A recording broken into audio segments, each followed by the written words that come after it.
تو بچوں، پچھلے حصے میں ہم نے سنا تھا کہ حضرت یوسف علیہ السلام نے بادشاہ کے خواب کی سچی تعبیر بتائی۔ اب دیکھو اللہ تعالیٰ نے کیسے ان کی سچائی کو سب کے سامنے ظاہر فرمایا۔ ترجمہ: پھر اس کے بعد ایک سال آئے گا جس میں لوگوں پر بارش برسائی جائے گی اور وہ پھلوں اور رسوں سے خوشیاں منائیں گے۔ یوسف علیہ السلام نے بادشاہ کو بتایا کہ قحط کے سالوں کے بعد خوشحالی کا سال بھی آئے گا، اور یوں بادشاہ ان کی دانش مندی سے بہت متاثر ہوا۔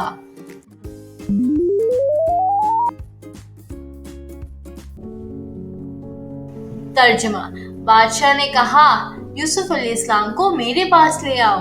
مگر جب قاصد آیا تو حضرت یوسف علیہ السلام نے کہا، واپس جا کر اپنے بادشاہ سے پوچھو ان عورتوں کا کیا حال ہے جنہوں نے اپنے ہاتھ کاٹے تھے۔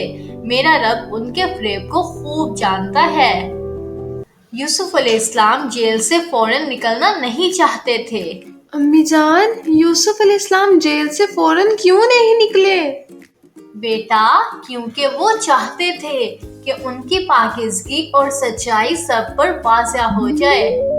ترجمہ: بادشاہ نے عورتوں سے پوچھا، تم نے یوسف علیہ السلام کو پھسلانے کی کوشش کیوں کی؟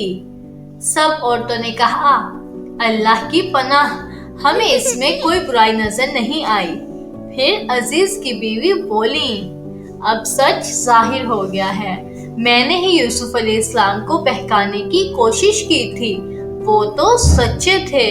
ترجمہ: یہ میں نے اس لیے کہا تھا تاکہ عزیزے جان لے کہ میں نے اس کی غیر موجودگی میں خیانت نہیں کی، اور اللہ خیانت کرنے والوں کے فریب کو کامیاب نہیں ہونے دیتا۔ امی جان، آگے کیا ہوا؟ بیٹا، اس سے آگے کیا ہوا وہ ہم جانیں گے اپنی کہانی کے اگلے حصے میں۔ تب تک کے لیے خدا حافظ۔